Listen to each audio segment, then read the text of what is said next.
बिस्मिल्लाहिर्रहमानिर्रहीम। सदाए हयात, voice of life, episode 176A। कल्बी दुनिया में शर के अफकार, आइडियालॉजी ऑफ बैडनेस। इंसान को हर वक्त अल्लाह सुब्हानहू तआला से ये दुआ मांगनी चाहिए कि ए अज़ीज़ुल हकीम, कवियुल अज़ीज़,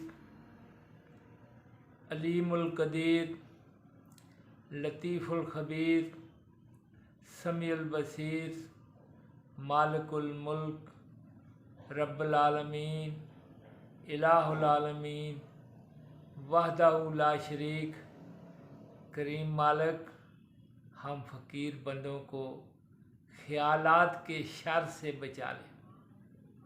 हम फ़कीर कमज़ोर बंदों को शर और फसाद के ख़यालात से निजात अता फ़रमा दे। आमीन आमीन।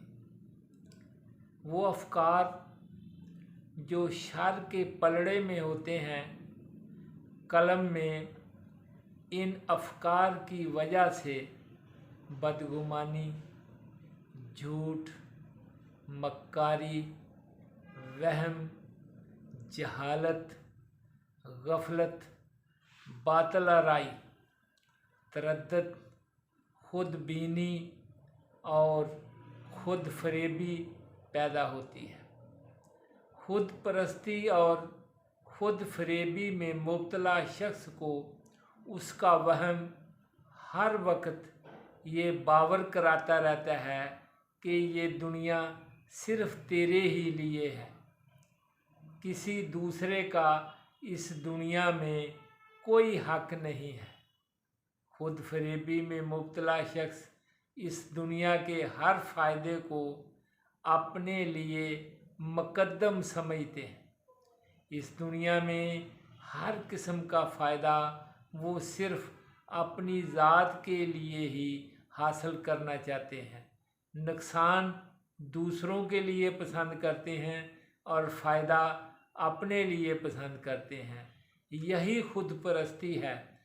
क्योंकि ऐसे शख्स के अफ़कार इंसाफ पर मबनी नहीं होते, इसलिए ये शख्स अपने अमल से मुआशरे में फितना और फसाद का सबब बनता है।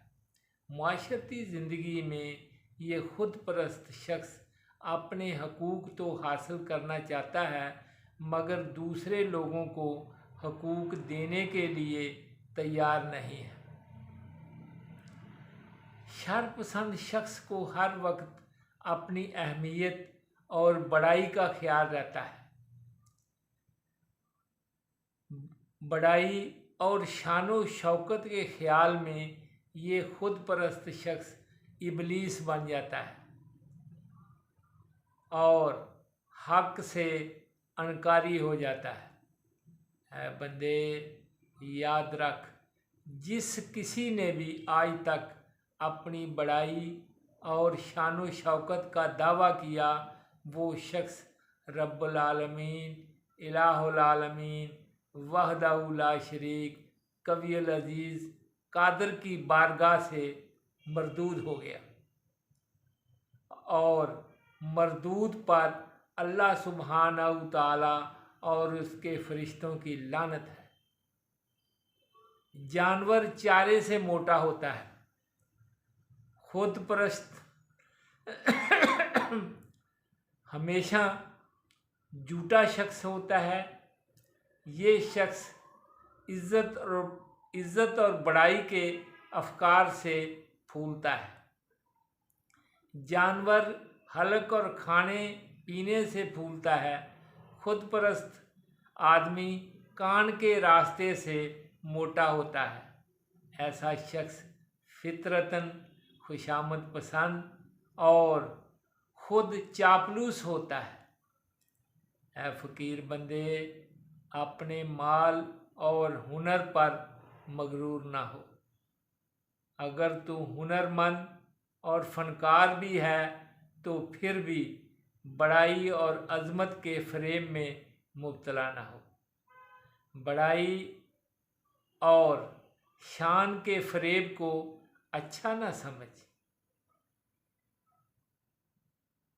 इन ख्यालात को अपने लिए जहर समझ जो तुझे हलाक कर देंगे।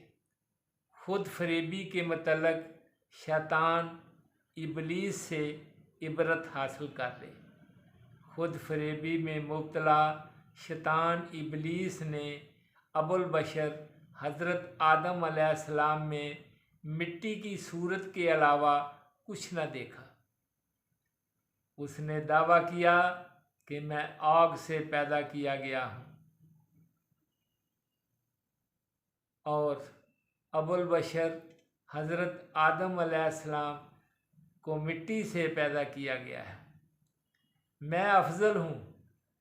इस खुद फरेबी में मुब्तला शैतान इबलीस ने मालिकुल मुल्क, खल्लाकुल अलीम, कवियुल अज़ीज़, अलीमुल कदीर, इलाहुल आलमीन, वहदहु ला शरीक का हुक्म मानने से इनकार कर दिया। शैतान ने हज़रत आदम अलैहिस्सलाम को सजदा ना किया और मरदूद बारगाहे इलाही हो गया।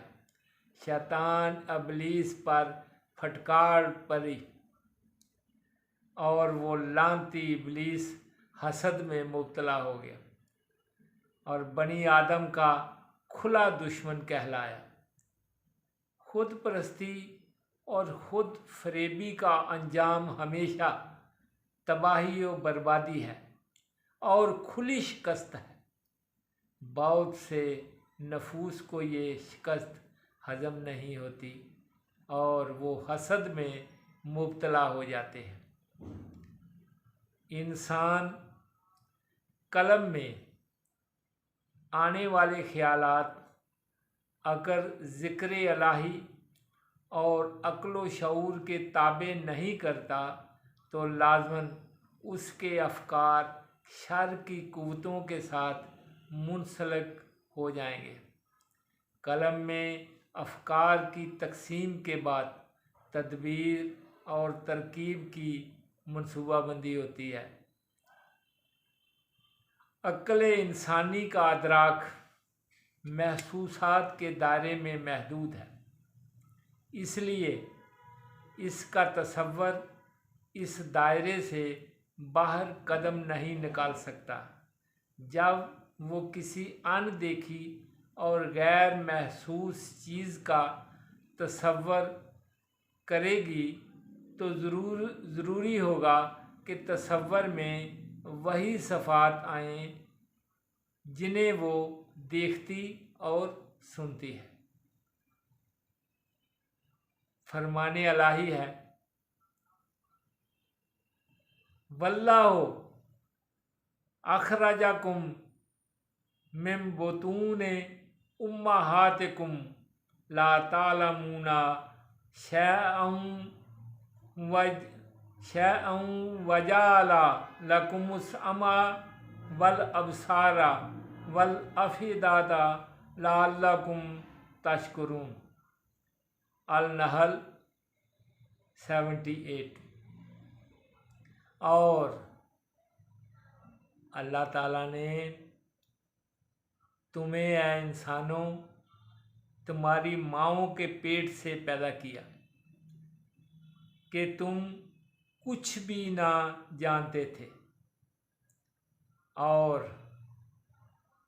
अल्लाह ताला ने ऐ इंसानों तुम्हारे लिए सुनने और देखने के हवास पैदा कर दिए और सोचने समझने के लिए कल्ब यानी अकल, ताकि तुम शुक्रगुजार बंदे बन जाओ।